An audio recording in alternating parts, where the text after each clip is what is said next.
Nithyanandam. I'm Dr. Murali. I studied in Cambridge. I'm originally from Tamil Nadu. The reason I just wanted to do this with the Basma on was just the opportunity arose, and also I was listening to Krishna Ayya from Coimbatore actually talking about the NASA and the effects and things like that. So I thought I will put it for these, rationally retarded, the irrationally logical people.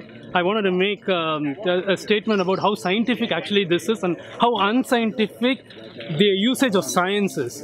Say, for example, you take an hydrogen atom, the amount of space occupied by proton and electron. Aya, can you guess actually within an atom how much space is occupied with the protons and electrons inside it and the neutrons?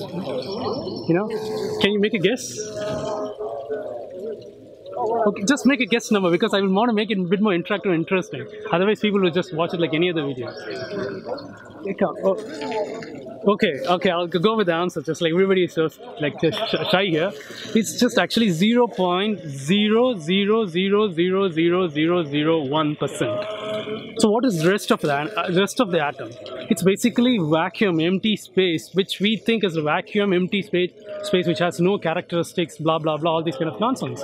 But this is where the entire electron, protons, and neutrons, the nucleus is all actually effectively suspended. 99.99999% is just pure space, akasha. That's what it's called. It's called in Sanskrit, and Swamiji has given a whole satsang about it.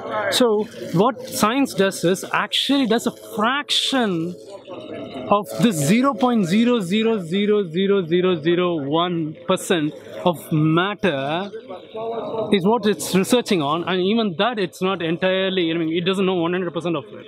So that's why they're still doing all these kind of like subatomic research, theoretical physics, experimental physics, all kinds of nonsense, while actually forgetting about the rest of the 99.99999% of the stuff.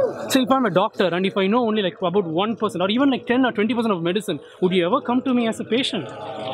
But here, scientists are being so dumb and stupid and arrogantly stupid that they are working only on a fraction of 0.0000001%, which is like 1 in 100 million or something, or 1 in a billion.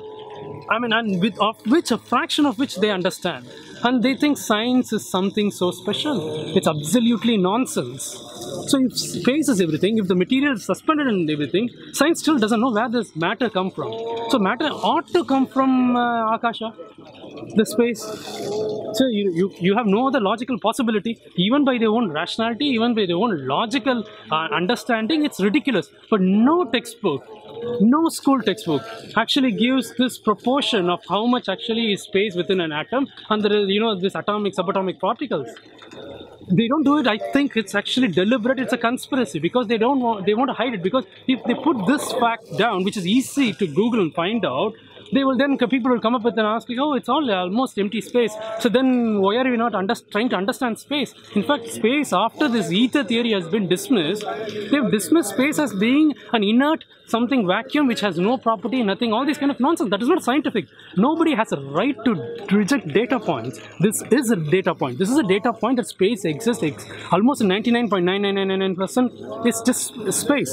So it must have some characteristics. Simply because you don't know it, you cannot just go around dismissing it. Okay, here there will be some like strictlers who would come and say, oh, this guy is talking nonsense, he's only talking about hydrogen atom. But other atoms are also roughly the same. As the atoms, in the number of protons and electrons and neutrons increase, the size increases. So relatively it is the same thing. Even uranium will be more or less the same.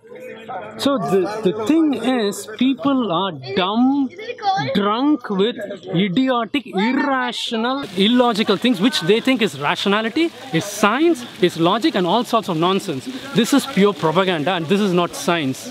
So yeah, so this is the basis for what Hinduism is and what Swamiji is teaching, and what probably the Ayya was describing as his experience, and what he was calling and inviting other people to come and experience here. So and this Basma, where people will laugh at it from actually me looking like a Naga Sadhu, an Agori Sadhu, being a doctor from Cambridge and all this kind of stuff. But it's been scientifically demonstrated now that Basma has nanoparticles which has medicinal properties. So okay, people have done, there are archaeological evidence for Basma being produced like 5,000 years ago or something like that in India, at least 5,000 years ago, in South India especially. So people should give up their bloody, idiotic, ignorant nonsense, especially people who have never studied sciences even in the high school and doing nonsense humanities, social trivial non-sciences and think that they are some kind of rational idiots should shut up and close your mouth and ask and get lost. Thank you. Nityananda.